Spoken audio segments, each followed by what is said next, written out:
Tuhan menetapkan di dalam agama Israel kuno, yang bisa bikin korban itu hanya imam. Yang bukan imam jangan persembahkan korban. Itu salah. Tapi saudara, Saul ini bukan imam. Mau maju perang ini kan harus ada korban yang diberikan. Begitu Saul tunggu Samuel belum datang. Samuel adalah imam yang harus punya hak bikin korban. Samuel tidak datang-datang. Apa yang dilakukan oleh Saul? 1 Samuel 13, 9-12. Sebab itu Saul berkata, bawa kepadaku korban bakaran dan korban keselamatan ini. Lalu ia mempersembahkan korban bakaran. Ini Saul kurang ajar. Baru saja dia habis mempersembahkan korban bakaran, maka tampaklah Samuel datang. Saul pergi menyongsongnya untuk memberi salam kepadanya. Tapi kata Samuel, apa yang telah kau perbuat? Jawab Saul, karena aku melihat rakyat itu berserak-serak meninggalkan aku, dan engkau tidak datang pada waktu yang telah ditentukan. Para orang Filistin telah berkumpul di Mikmas, maka pikirku sebentar lagi orang Filistin akan menyerang aku di Gilgal, padahal aku belum memohonkan belas kasihan Tuhan. Sebab itu aku memberanikan diri lalu mempersembahkan korban bakaran. Saudara lihat, mempersembahkan korban itu bukan bagian Saul. Tuhan tetapkan itu imam dan itu Samuel. Tapi rupanya Saul menginginkan hal yang terlalu besar yang Tuhan tidak berikan untuk dia. Apa yang terjadi? Ayat 13-14. Kata Samuel kepada Saul, perbuatanmu itu bodoh. Engkau tidak mengikuti perintah Tuhan Allahmu yang diperintahkan kepadamu. Sebab sedianya Tuhan mengokohkan kerajaanmu atas orang Israel untuk selama-lamanya. Tetapi sekarang kerajaanmu tidak akan tetap. Tuhan telah memilih orang yang berkenan di hatinya. Tuhan telah menunjuk dia menjadi raja atas umatnya. Saul digantikan dengan Daud. Kenapa? Karena Saul menginginkan hal besar yang bukan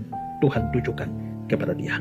Sekarang saudara lihat, begitu Tuhan sudah ganti Saul dengan Daud. Daud diurapi atas perintah Tuhan melalui Samuel, urapi jadi raja. Tapi begitu Daud diurapi jadi raja, Saul belum lengser. Saul masih di atas tahta. Padahal dengan diurapi jadi raja, tahta itu hak Daud, tapi sekarang masih ditempati Saul. Lalu kalau saudara lihat ceritanya, apakah setelah diurapi jadi raja, tiba-tiba Daud langsung menempati tahta? Tidak. Tuhan mengatur jalannya. Ketemu Saul. Begitu Saul sakit, Daud yang dipanggil tukang main kecapi. Lalu Daud akhirnya apa? Menjadi pembantu Saul. Main-main kecapi. Kalau datang kegilaan Saul, Daud sedang main kecapi, dia mau tombak dia. Daud mengalir terus. Jadi pembantu. Ya belakangan jadi menantunya Saul. Disuruh pergi perang, dia perang. Kenapa Daud tidak bergerak secepat mungkin ambil tahtanya Saul? Itu bukan tipe Daud. Aku tidak mengejar hal-hal yang terlalu besar. Jikalau tahta itu memang Tuhan berikan kepada, itu akan datang padaku tepat waktunya. Aku tidak perlu mengejar hal-hal yang terlalu besar, terlalu ajaib, terlalu tinggi. Tuhan berikan masing-masing karunia, bukan? Dalam 1 Petrus 4 ayat 10 diberikan perintah, layanilah seorang akan yang lain sesuai dengan karunia yang diperoleh. Jadi lakukan sesuai karuniamu. Kalau belum temukan karuniamu, usaha cari temukan. Tapi jangan menginginkan karunia orang lain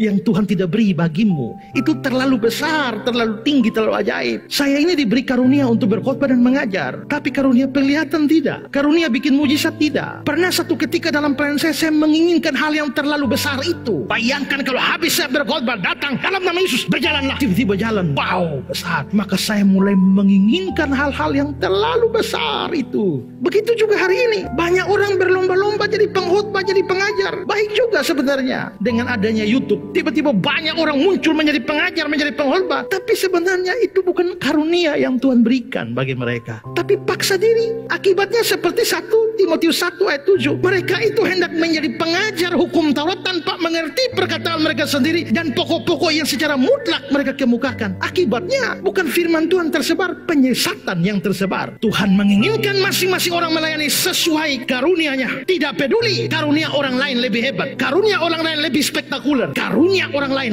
lebih wow. Kamu layani sesuai karunia. Kalau karuniamu hanya kecil-kecil, rendah-rendah, setialah dalam perkara itu dan tidak usah mengejar hal-hal yang terlalu besar, terlalu tinggi, terlalu ajaib yang Tuhan tidak berikan kepadamu. Karena itu penting bagi kita untuk menilai diri kita sesuai hikmat yang Tuhan berikan, untuk mengerti rencana Tuhan bagi hidup kita, supaya kita tidak mengejar hal-hal yang Tuhan tidak pernah berikan pada kita. Spurgeon bilang begini, adalah baik untuk melatih diri kita pada kesalehan, sehingga kita mengetahui lingkup kita yang sebenarnya, dan dengan rajin menjaganya. Banyak orang karena ingin menjadi besar telah gagal untuk menjadi baik. Mereka tidak puas menghiasi tempat-tempat rendah yang ditetapkan Tuhan bagi mereka, dan karena itu mereka bergegas mengejar keagungan dan kekuasaan dan menemukan kehancuran di tempat di mana mereka mencari kehormatan. Dengan kata lain, sadar diri, tahu tahu diri. Saya sadar diri, tahu diri bahwa saya ini hamba Tuhan dan keahlian saya di dalam berkhotbah dan mengajar firman Tuhan. Tapi begitu saya tidak tahu diri, lalu saya pergi lamar jadi caleg. Lalu apa yang saya bawa? Saya hanya membawa kehancuran pada diri saya di tempat di mana saya kira ada kehormatan. Masing-masing kita harus sungguh-sungguh menggumuli hal ini dan membuat segala target perencanaan hidup kita. Tapi waspada. Pertama, motivasi. Kedua, pikir. Itu sebenarnya bagian Tuhan bagi saya atau tidak? Kalau saudara tahu diri, sadar diri bahwa itu memang bukan, ya jangan kejar.